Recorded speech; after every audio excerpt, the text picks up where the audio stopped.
Bismillahirrahmanirrahim. Assalamualaikum warahmatullahi wabarakatuh. Waalaikumsalam. Innal hamdalillah hamdan syakiran thayyiban mubarakan fihi kama yuhibbu rabbuna wa yarda. Asyhadu an la ilaha illallah wahdahu la syarika lah wa asyhadu anna Muhammadan 'abduhu wa rasuluhu sallallahu alaihi wa ala alihi wa sahbihi wa man sara ala nahjihi wastanna bi sunnatihi ila yaumiddin. Alhamdulillah wa billah azani Allah wa iyyakum ayyuhat talabah, para santri dan jamaah sekalian, semoga Allah Subhanahu wa taala memberikan petunjuk dan bimbingan kepada kita semua. Barakallahu fikum jamaah yang dimuliakan oleh Allah Subhanahu wa taala. Alhamdulillah, di kesempatan malam hari ini kembali kita dipertemukan oleh Allah Subhanahu wa taala di dalam pembahasan terkait dengan pembahasan akidah dan manhaj Ahlussunnah wal Jamaah dalam fahmi salafil ummah. Dan alhamdulillah, di pertemuan sebelumnya kami lupa mengabarkan bahwa kita sudah selesai dan telah menyelesaikan pembahasan tentang kitab Ushul Sunnah Imam Abi Abdillah Ahmad bin Hanbal Asy-Syaibani rahimahullahu taala. Dari pertemuan yang kemarin merupakan pertemuan yang terakhir dari kitab Ushul Sunnah. Kita berharap apa yang telah disampaikan, apa yang telah kita pelajari dan warisan kebaikan tersebut bisa kita aplikasikan dan menjadi akidah, menjadi manhaj yang harus kita pegang, senantiasa kita pegang. Natamassak biha, sebagaimana Nabi alaihi salatu wassalam menyebutkan abdu alaiha bin nawajid, yakni kita menggigit sunnah tersebut dengan gigi geraham kita, menunjukkan kuatnya pegangan kita terhadap manhaj dan akidah Ahlus Sunnah wal Jamaah.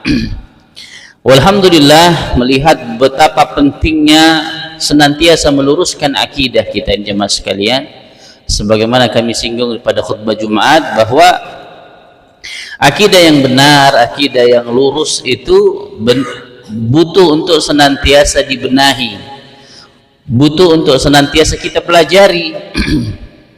Karena hal-hal tersebutlah yang akan menjadikan kita menjadi seorang mukmin yang benar, mukmin yang sejati. Ketika Nabi alaihi salatu wassalam mengatakan kepada seorang budak perempuan, "Aina Allah?" Di mana Allah berada? Ya, maka ketika jariyah tersebut, budak wanita tersebut mengatakan bahwa Allahu fis sama, Allah di atas langit, maka itu menunjukkan bahwa dia telah memiliki keimanan yang benar.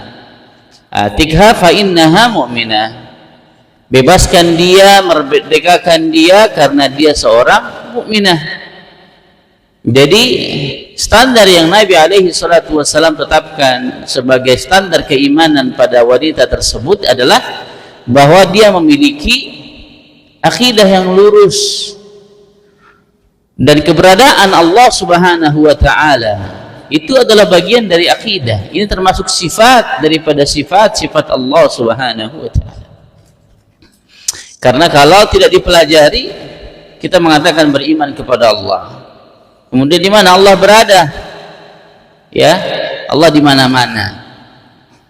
Ya, Allah di mana-mana ini jawaban yang klasik dan berangkat daripada pemikiran yang tidak benar, penyimpangan dan kekeliruan di dalam memahami tentang keberadaan dan eksistensi Allah Subhanahu wa taala.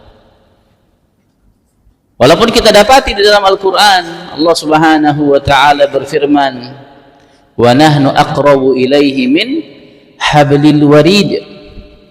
Kami itu lebih dekat kepadanya daripada urat lehernya. Ya. Ini menunjukkan bahwa Allah Subhanahu wa taala itu dekat. Wa huwa ma'akum aina ma kuntum, dan kami bersama kalian dimanapun kalian berada. Ini kalau tidak dipahami dengan pemahaman yang benar dan akidah yang lurus, kita dimanapun Allah bersama kita, Allah lebih dekat daripada urat leher kita, berarti Allah ada di dalam diri kita ini, ya, berarti Allah ada bersama kita dimanapun kita berada. Nah, itu harus benar pemahaman akidah kita terkait dengan persoalan tersebut. Karena yang dimaksud dengan ma'iyah, kebersamaan itu adalah kebersamaan Allah Subhanahu wa taala secara hakiki dalam artian ilmunya Allah Azza wa Jalla, ya. Karena di dalam Al-Qur'an Allah tegaskan terkait dengan hal-hal tersebut. Allah Subhanahu wa taala istiwa 'alal arsy, ya, istawa 'alal arsy. Allah beristiwa, Allah bersemayam di atas arsy-Nya, di atas makhluk yang terbesar. Bersamaan dengan itu Allah senantiasa bersama kita. Tetapi kebersamaan Allah Subhanahu wa taala laisa bidzatihi, bukan dengan zatnya, ya. Allah Subhanahu wa taala tidak membersamai makhluk dengan zatnya, karena berkaitan dengan zatuhu, dengan zat Allah Subhanahu wa taala. Allah tegaskan bahwa Allah Subhanahu wa taala bersemayam di atas arsy-Nya, ya. Allah bersemayam di atas arsy, tetapi walaysa kamitslihi syai', tidak ada yang serupa dengannya. Walaupun secara zat Allah Subhanahu wa taala kita yakini Allah istiwa 'alal arsy, tetapi Allah membersamai kita dengan ilmunya, ya. Allah membersamai kita dengan pengetahuannya, dengan penglihatannya, dengan pendengarannya, yang mana pendengaran, penglihatan, ilmu Allah Subhanahu wa taala merupakan perkara-perkara puncak daripada kesempurnaan.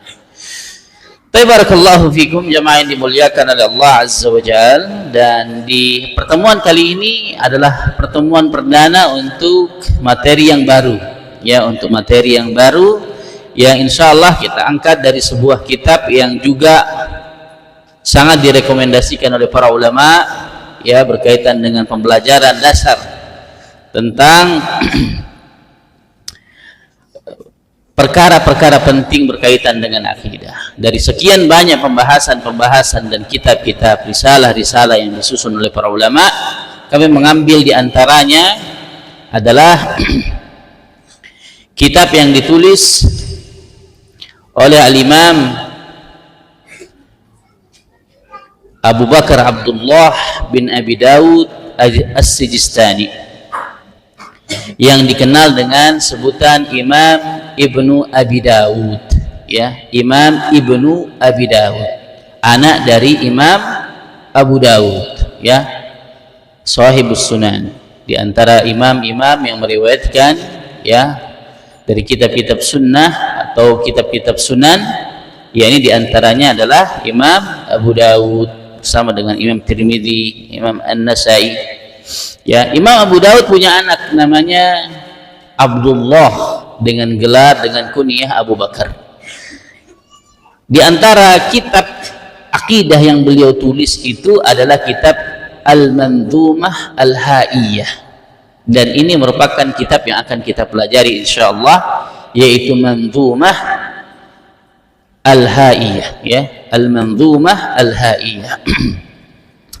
Dan kitab ini telah disyarah, dijelaskan oleh para ulama, termasuk ulama-ulama saat ini, yang diantaranya ditulis oleh Al-Ma'ali Syekh Al-Allamah Dr. Salih bin Fauzan bin Abdullah Al-Fauzan hafizahullah ta'ala. Dalam kitab beliau Syarah Al-Manzumah Al-Haiyah fi Aqidati Ahli Sunnah wal Jamaah li Imam Abi Bakar Abdullah bin Abi Dawud As-Sijistani. Barakallahu fikum jamaah yang dimuliakan oleh Allah Subhanahu wa taala. Sebelum kita masuk ke dalam pembahasan ini, maka kita akan terlebih dahulu, ya, tentunya akan mempelajari hal-hal yang berkaitan dengan kitab ini dan berkaitan dengan muallif atau penulis daripada kitab ini, karena tentunya setiap ilmu yang datang kepada kita, kita harus tahu siapa yang mengajarkan kepada kita, ya, karena ini berkaitan dengan sanad ilmu, ya, sanad keilmuan. Walaupun kita tidak talaki langsung dengan beliau, tetapi kita mengambil ilmu darinya, ya, kita mengambil ilmu darinya, kita beristifadah daripada hal-hal yang penting berkaitan dengan akidah, keselamatan, keyakinan kita, maka tentunya kita harus tahu kepada siapa kita mengambil ilmu ini. Barakallahu fikum jamaah yang dimuliakan oleh Allah Subhanahu wa taala. Kitab ini disebut dengan kitab Al-Manzumah Al-Haiyah. Ya, nama kitabnya adalah Al-Manzumah Al-Haiyah. Dan di dalam kitab ini terdapat 10 pembahasan, ya, terkait dengan pengenalan tentang kitab ini. Terdapat 10 pembahasan yang tentunya dituliskan dan dijelaskan oleh para pensyarah, para ulama berkaitan dengan kitab ini. Namun ada beberapa yang bisa kita bahas dan kita angkat sebagai muqaddimah pengenalan kita tentang kitab Manzumah Al-Haiyah. Barakallahu fikum jamaah yang dimuliakan oleh Allah Subhanahu wa taala. Tentunya poin yang paling penting dari pembahasan-pembahasan yang diangkat oleh para ulama terkait dengan Manzumah Haiyah ini adalah pembahasan tentang ma'lumat amah an manzumah, yaitu informasi umum terkait dengan manzumah. Yang pertama, manzumah ini bernama Manzumah Al-Haiyah fi aqidati Ahlus Sunnah wal Jamaah. Dan menarik jamaah sekalian, kenapa dia dikatakan sebagai Manzumah Haiyah? Manzumah, pertama, manzumah itu adalah susunan nazam, ya, susunan nazam. Manzumah, ya, ini susunan daripada nazam. Nazam itu adalah syair, syair-syair yang biasanya irama akhirnya itu dengan irama yang sama, dengan huruf-huruf yang sama. Dan syair tersebut atau nazam-nazam ini menceritakan tentang hal-hal yang berkaitan dengan akidah, yaitu akidah Ahlus Sunnah wal Jamaah. Jadi manzumah adalah kumpulan nazam-nazam, kumpulan syair-syair. Disebut dengan haiyah, manzumah haiyah, karena diakhiri setiap baitnya dengan huruf ha, ya, dengan huruf ha. Makanya disebutkan sebagai Manzumah Haiyah.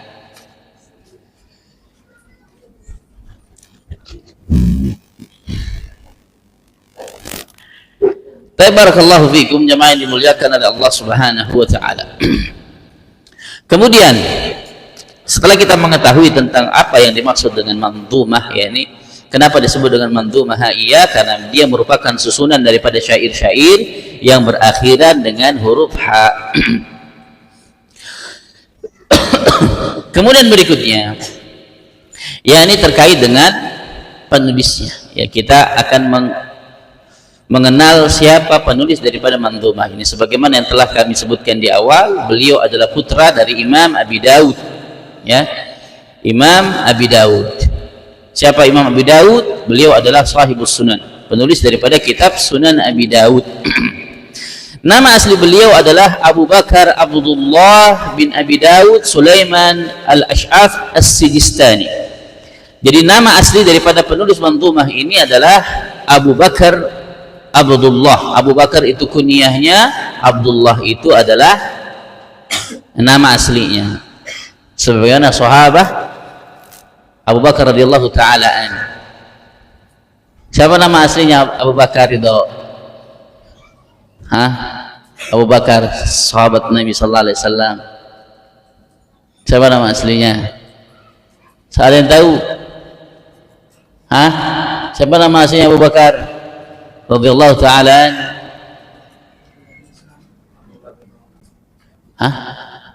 Abdullah, ya. Abdullah bin Uthman bin Kuhafah. Dan ini merupakan bagian daripada nama-nama yang masyhur dari kalangan para sahabat, tabi'in, tabi'ut tabi'in, ya, memberi nama anaknya dengan kunyah Abu Bakar, ya.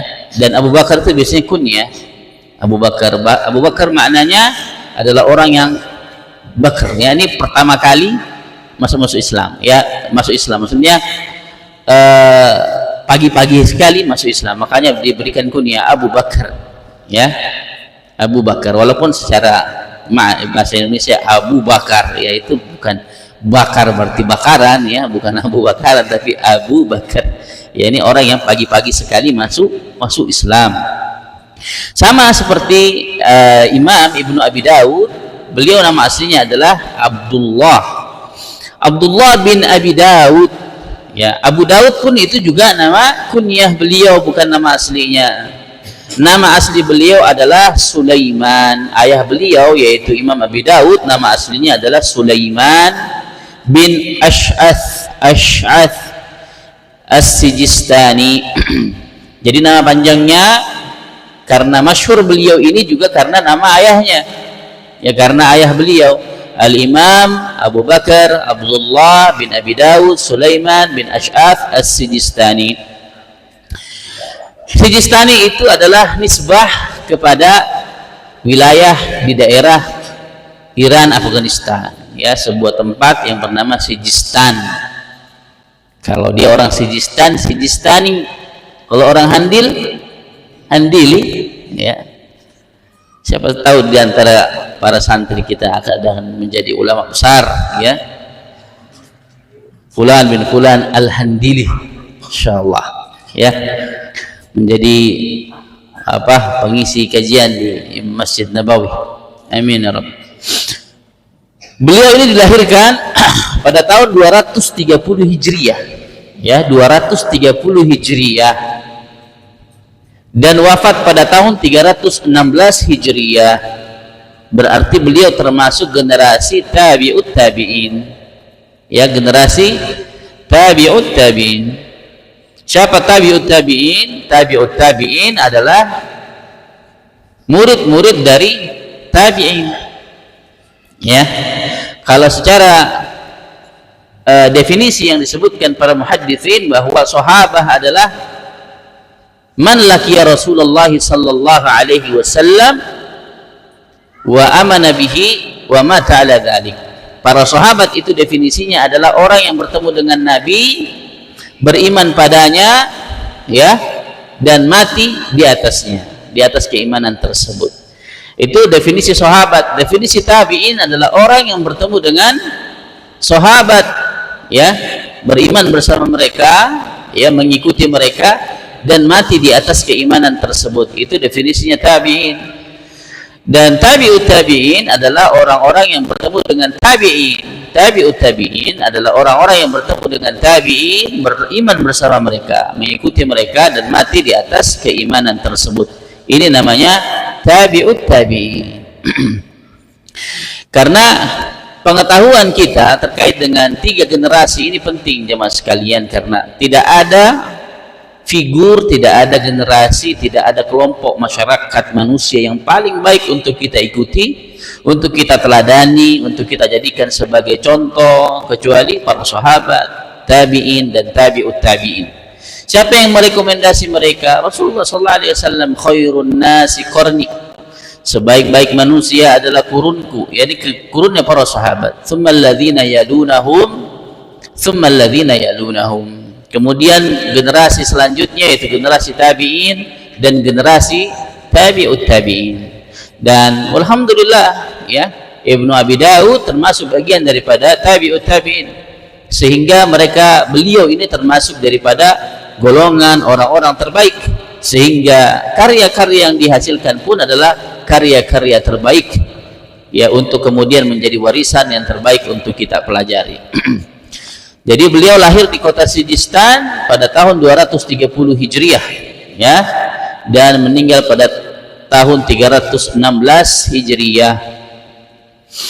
Di antara guru-guru beliau adalah ayah beliau sendiri, ya, yaitu Al-Imam Abi Daud Sulaiman bin Ash'ath As-Sijistani dan ulama-ulama besar lainnya. Di antaranya adalah Imam Ad-Darimi dan yang lainnya. Beliau ini barakallahu fikum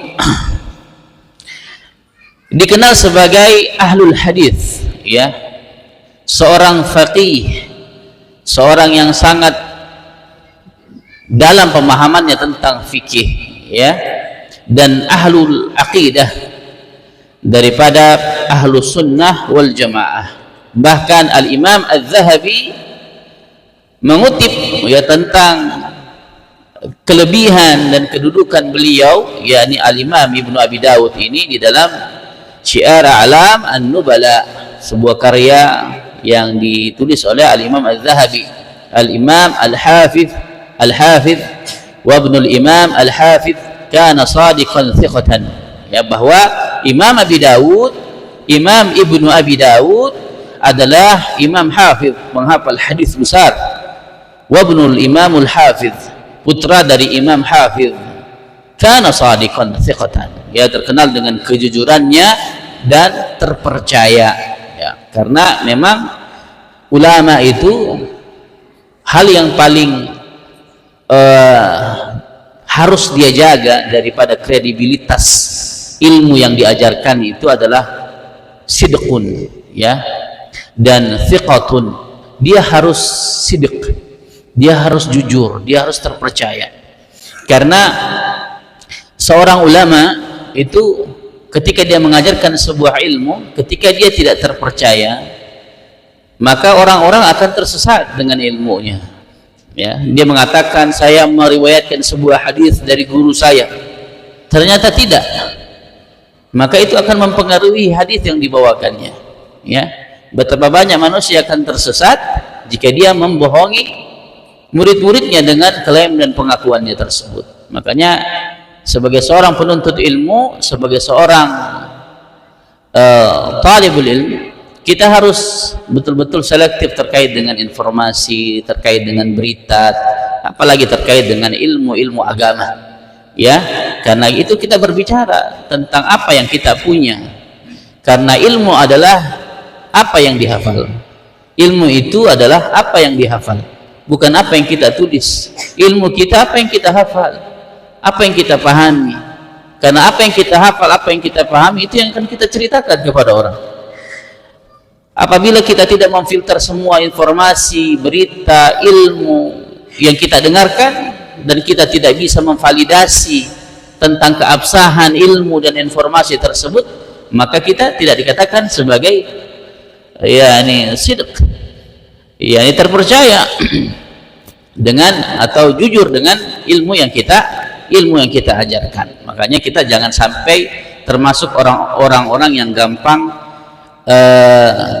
ikut-ikutan dengan hal-hal yang viral, ya. Apalagi kalau santri enggak lah, insya Allah, karena enggak pegang HP, ya, kecuali dia diam-diam nanti dihukum pastinya, ya. Kecuali ikhwan pegang HP dan belajar melalui YouTube, melalui segala macam media yang ada, harus betul-betul tahu, ya, karena prinsip daripada belajar itu adalah kejujuran kita terhadap ilmu yang kita dapatkan. Barakallahu fikum, jemaah yang dimuliakan oleh Allah Subhanahu wa taala. Dan berkaitan dengan sosok pribadi daripada Imam Ibnu Abi Dawud rahimahullahu taala ini, beliau ini termasuk di antara ulama-ulama yang kuat di dalam memerangi ahlul bid'ah. Makanya pembahasan ini banyak membahas dan membantah pemikiran-pemikiran ahlul bid'ah, seperti golongan pemikiran Jahmiyah, Mu'tazilah, Rafidhah dan sebagainya. Jahmiyah, Mu'tazilah, saat ini tidak ada itu organisasi Mu'tazilah, tidak ada, ya, organisasi Jahmiyah tidak ada. Tetapi pemikirannya itu masuk, ya, menjangkiti dan menjadi virus banyak kaum muslimin, ya, di berbagai macam belahan dunia, di berbagai macam madhab, di berbagai macam organisasi. Jahmiyah, Mu'tazilah, ya, Murji'ah, bahkan yang sudah mengaku Salafi pun terkadang bisa jatuh kepada pemikiran Murji'ah misalkan. ya Khawarij. Kalau Rafidhah jelas, Rafidhah secara identitas masih bisa dilihat dan dibedakan. Ya Rafidhah dia akan membedakan diri dengan Ahlus Sunnah. Tapi Mu'tazilah, Jahmiyah, Khawarij, Murji'ah, ini semua mengaku Ahlus Sunnah wal Jamaah. Kalau Rafidhah bisa dibedakan. Ya, mereka akan mengatakan kami Syiah, ya. Kami Syiah. Tetapi yang mengatakan kami Sunni itu bisa jatuh kepada Mu'tazilah, Jahmiyah, Qadariyah, Jabriyah, ya, Murji'ah, dan istilah-istilah lainnya. Tapi walaupun mungkin kita belum begitu paham tentang hal-hal itu, tapi minimal di dalam pembahasan akidah seperti ini kita angkat, ya. Karena bagaimanapun perjalanan menuntut ilmu kita ini masih panjang. Kita butuh bekal agar kemudian kita tidak salah belajar, kita tidak salah di dalam mendapatkan ilmu dan mengambil ilmu tersebut. Ibnu Sirin rahimahullahu taala mengatakan innal ilma din, ilmu itu adalah agama kita. Falyanzur amman ta'khudhu dinak, maka perhatikan kepada siapa kalian mengambil ilmu, supaya kita tidak terjatuh kepada pemikiran Mu'tazilah, Jahmiyah dan sebagainya. Filter pertama kita itu adalah kepada siapa kita mengambil ilmu, ya. Sehingga tidak benar istilah ambil baiknya, buang buruknya. Tidak ada itu prinsip seperti itu dalam belajar agama. Ambil baiknya, buang buruknya. Di sini tidak usah pilih-pilihlah, ya kan. Yang penting dia terkenal, dibilang ustadz, ya ambil baiknya. Ada yang tidak baik, ya tidak usah diikuti. Mana tahu kita mana baik mana tidak baik, ya kan, kalau masih belajar. Apalagi ustadznya pakai dalil misalkan, dengan retorika yang bagus, maka seseorang itu akan bisa tersyubhat. Sementara al-qulub dhaifah, hati kita itu lemah sekali jamaah sekalian. Belajar itu gampang kita terikut. Apalagi misalkan pesona ustadznya bagus, retorikanya bagus, ya, tutur katanya luar biasa, antum bisa, kita semua bisa tersyubhat dengan itu, ya. Sehingga hati-hati. Itulah pentingnya pilih-pilih di dalam mengambil ilmu agama, tidak asal mengambil ilmu agama, ya. Dan fenomena itu tidak hanya di zaman sekarang. Oh, ini ustadz ini, ustadz ini, ustadz itu. Di zaman ini kenapa muncul kitab ini? Karena dai-dai itu berbagai macam modelnya. Ada dai-nya Jahmiyah, ada dai-nya Mu'tazilah, ada dai-nya Khawarij, ya. Makanya para ulama menuliskan kitab-kitab semacam ini agar manusia tahu, oh ya, kalau pemikirannya berdasar dari sumber seperti ini, oh ini seperti masuk Jahmiyah. Walaupun dia seorang dai yang menyampaikan, maka dibantah dengan kitab-kitab para ulama tersebut. Barakallahu fikum jamaah yang dimuliakan oleh Allah Subhanahu wa taala. Maka manzumah yang beliau tulis ini merupakan syair-syair akidah yang beliau susun, ya, yang terkandung di dalamnya prinsip-prinsip Ahlus Sunnah, diantaranya bagaimana keimanan kita kepada Allah, iman kita kepada sifat-sifat. Kenapa sifat-sifat? Karena Asmaul Husna itu biasanya jarang perbedaan kaum muslimin itu berkaitan dengan sifat-sifat, ya, perbedaan dengan sifat-sifat. Ada yang membatasi dengan bilangan tertentu, sementara Ahlus Sunnah yang benar, pemahaman yang benar, sifat itu tidak dibatasi. Bahkan kaidah Ahlus Sunnah wal Jamaah, babul sifat awsa min babil asma. Bab tentang sifat lebih luas daripada bab tentang nama-nama Allah Subhanahu wa taala, ya. Jadi sifat Allah itu tidak terhingga, ya, tidak terbatas, bahkan lebih luas. Kalau bab tentang nama-nama Allah Subhanahu wa taala, berapa nama-nama Allah? Hanya Allah yang tahu, ya. 99 itu yang diajarkan kepada kita. Itu yang diajarkan, yang termaktub dalam Al-Quran dan As-Sunnah. Berapa semua namanya? Hanya Allah Subhanahu wa taala yang mengetahuinya, ya, karena sebagaimana disebutkan di dalam doa Nabi sallallahu alaihi wasallam, ya, berkaitan dengan nama-nama Allah Azza wa Jalla, bahwa Nabi alaihi salatu wasallam menyebutkan nama-namamu, ya, yang hanya engkau mengetahui tentang ilmunya. Dan bercerita tentang, beliau juga jelaskan tentang iman kepada takdir, ya. Beliau juga menekankan tentang kecintaan kepada para sahabat dan kewajiban kita untuk ittiba dalam mengikuti sunnah Nabi sallallahu alaihi wasallam. Karena di zaman itu jemaah sekalian, di tahun 200-an Hijriyah, kan masih fase tabi'ut tabi'in, ya, masih berapa 100 tahun yang lalu sahabat itu sudah meninggal misalkan. Tetapi penyimpangan sudah banyak terjadi, penghinaan kepada para sahabat sudah banyak terjadi, sudah ada Jahmiyah, Mu'tazilah. Bagaimana dengan kita yang sudah 1400 tahun, ya, tentunya semakin banyak penyimpangannya. Makanya tidak ada jalan bagi kita untuk menyelamatkan akidah kita ini kecuali dengan mengambil apa yang telah diajarkan oleh para sahabat, tabi'in dan tabi'ut tabi'in tentang bagaimana menyelamatkan akidah, ya. Termasuk juga kitab-kitab para ulama, ya. Ulama-ulama saat ini di dalam menyelamatkan akidah umat di zaman ini, tidak ada cara mereka kecuali dengan mengambil karya-karya para ulama terdahulu di dalam menyelamatkan akidah. Mereka itu tidak akan bisa mengeluarkan sebuah tulisan-tulisan karya-karya tentang akidah kecuali mereka harus merujuk kepada apa yang telah ditulis oleh para ulama terdahulu. Nah, barakallahu fikum jamaah yang dimuliakan oleh Allah Subhanahu wa taala. Kemudian disebutkan pula daripada pujian-pujian para ulama, ya,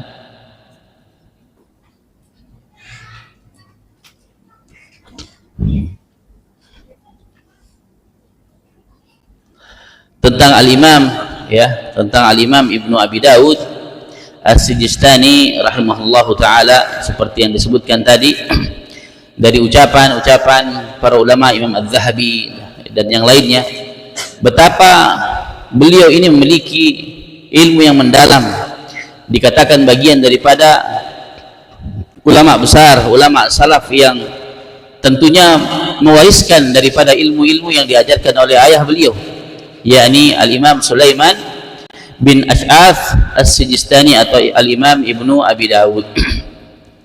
Nah, barakallahu fikum jamaah yang dimuliakan oleh Allah Subhanahu wa taala. Kemudian di antara hal yang penting untuk kita ketahui terkait dengan kitab ini adalah bahwasanya hal yang beliau jadikan sebagai latar belakang penulisan, ya. Kenapa beliau menulis kitab ini? Karena di zaman itu sudah banyak penyimpangan-penyimpangan akidah, dan yang paling besar daripada penyimpangan akidah sebagai latar belakang penulisan kitab beliau ini ada 4. Yang pertama adalah penolakan terhadap sifat-sifat Allah Subhanahu wa taala. Mulai ada penolakan terhadap sifat-sifat Allah Azza wa Jalla, termasuk sifat Allah Subhanahu wa taala terkait dengan kalamullah, ya, terkait dengan Al-Qur'anul Karim. Karena di zaman itu masyhur pemikiran-pemikiran Jahmiyah menjadikan bahwa Al-Qur'an adalah makhluk, ya. Al-Qur'an adalah makhluk. Jadi Al-Qur'an makhluk atau bukan? Al-Quran makhluk atau bukan? Ini makhluk atau bukan? Makhluk itu. Mushaf, ya. Mushaf makhluk, ya. Al-Quran kalamullah laisa bimakhluk. Kalau Al-Qurannya, ya, sesuatu yang dibaca itulah bukan makhluk. Tetapi nanti akan dibahas, dan itu menarik dari pembahasan beliau karena membedakan antara mana Al-Quran yang makhluk dan mana yang bukan, ya. Karena secara hakikat bahwa Al-Quran itu bukanlah makhluk, tetapi mushafnya, orang yang membacanya, suara yang terdengar itu semua makhluk. Imam membaca Al-Quran misalkan, ya, itu semua. Santri menghafalkan, membaca Al-Quran, suara yang terdengar makhluk.